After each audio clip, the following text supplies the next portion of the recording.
Eh bien, on se retrouve sur le stand Tuopai, donc on est accompagné de Olivier. Olivier, est-ce que tu pourrais nous présenter du coup ton stand? Oui, bien sûr.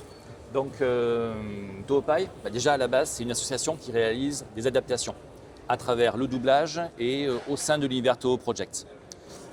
Concrètement, les projets que l'on publie sont des doublages sur des courts-métrages d'animation.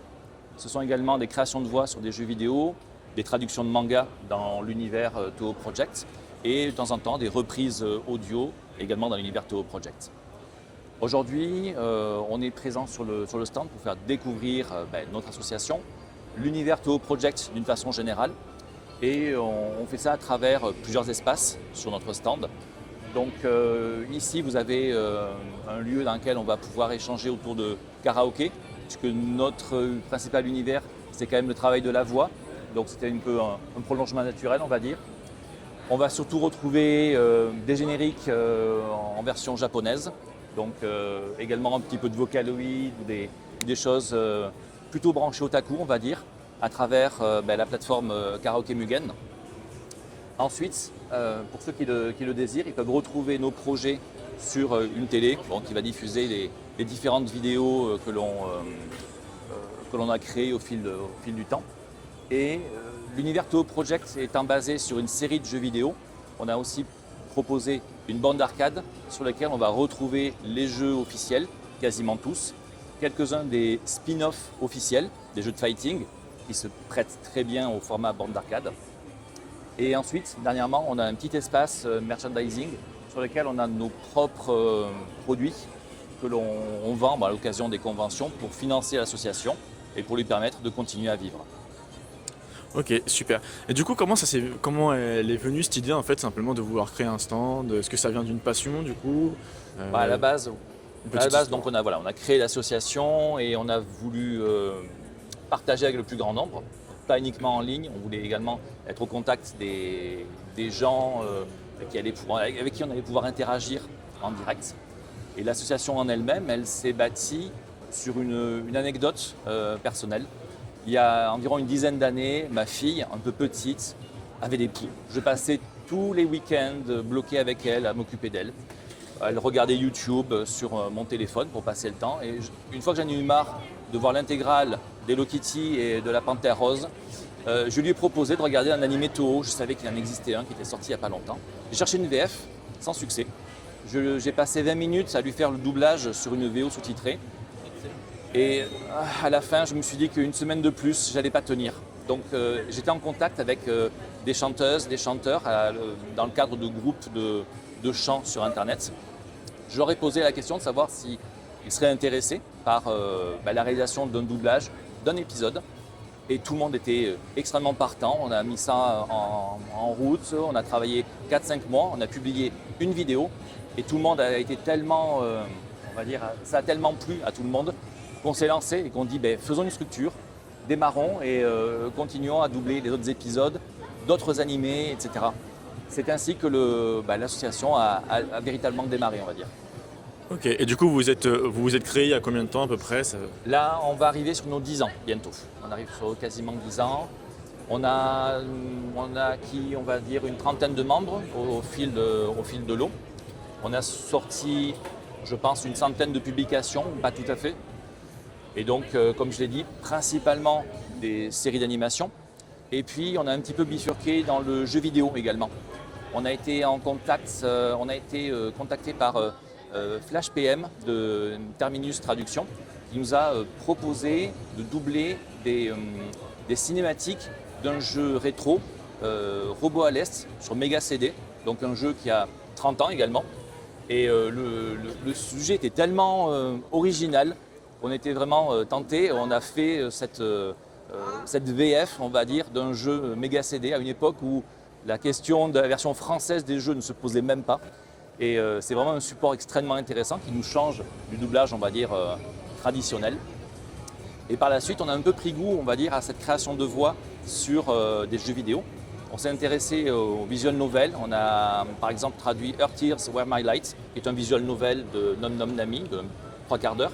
Et on a embrayé sur Doki Doki Literature Club.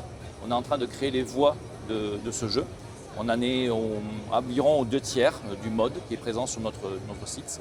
Et encore dans quelques années, on espère arriver au 100%. Ça fait déjà plus de 5 ans qu'on bosse dessus. Mais voilà, ce sont des projets qui sont faramineux pour des petits groupes amateurs tels que nous sommes. Ouais. Ok, super. Et du coup, là, actuellement, vous êtes présent en convention. Est-ce que vous tournez sur beaucoup de conventions? Est-ce que, du coup, je pense en 10 ans, ça doit pas être une première, forcément. Mais du coup, est-ce que ça vous faites beaucoup de conventions? Est-ce que c'est un peu ça qui vous fait démarquer, en fait, tout simplement, montrer aux autres ce que vous partagez comme passion dans cette association? Et est-ce que aussi, vous cherchez par hasard du monde, des gens qui seraient intéressés, par exemple, par le doublage, pour potentiellement vous rejoindre ou autre? Alors au niveau des conventions, on doit être à la 12e convention, quelque chose comme ça, depuis effectivement une dizaine d'années. On a commencé sur des toutes petites, puis petit à petit on est arrivé sur des conventions comme effectivement le TGS Spring Break. Aujourd'hui ce sont les 2 seules conventions qu'on fait de façon régulière parce que c'est beaucoup de travail pour la préparation, c'est beaucoup de fatigue. Et comme notre cœur de métier, ça reste quand même la création audiovisuelle à destination de nos chaînes YouTube et PeerTube, on essaie de se préserver du temps pour les projets et on se limite à 2 conventions à proximité de notre QG, on va dire, pour limiter fatigue, déplacement et autres.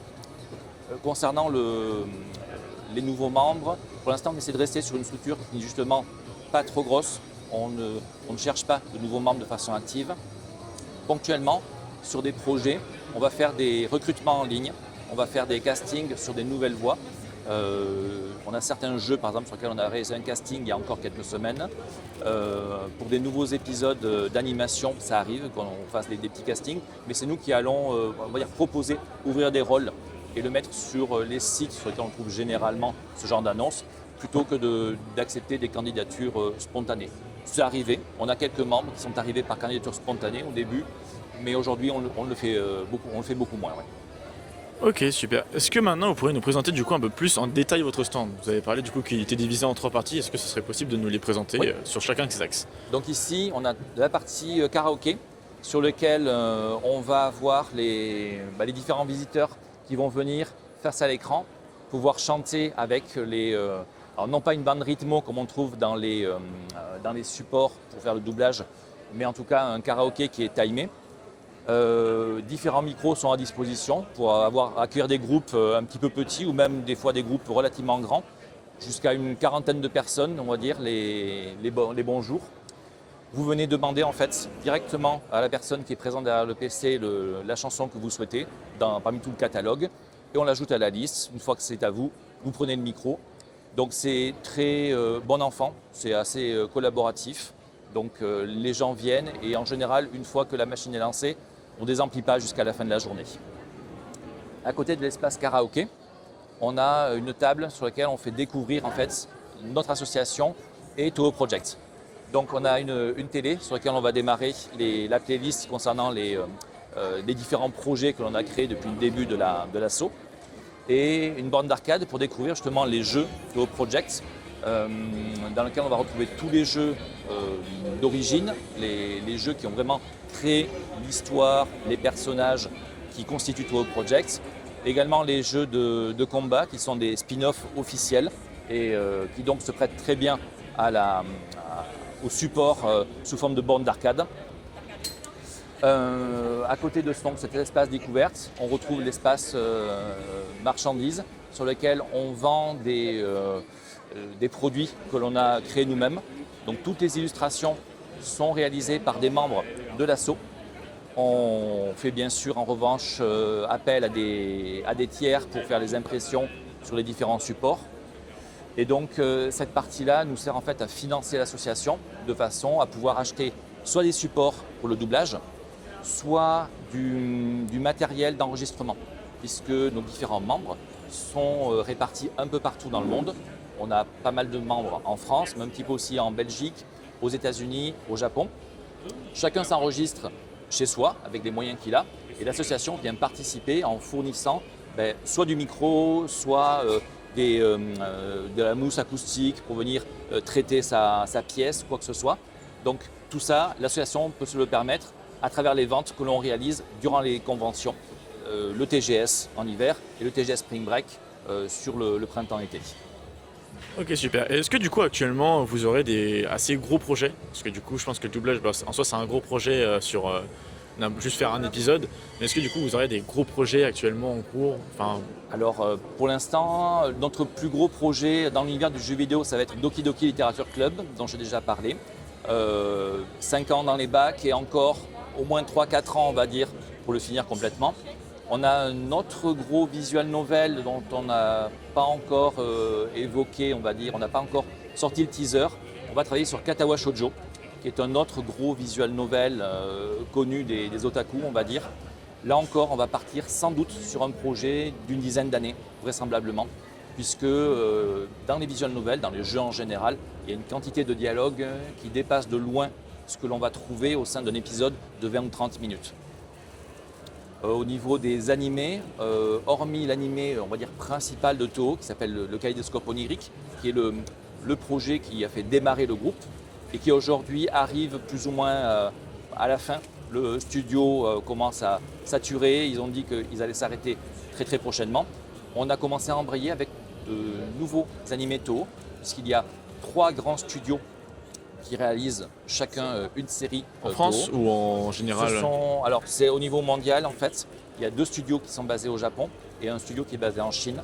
Ce sont les 3 grands joueurs, on va dire, dans le domaine de l'anime Toho.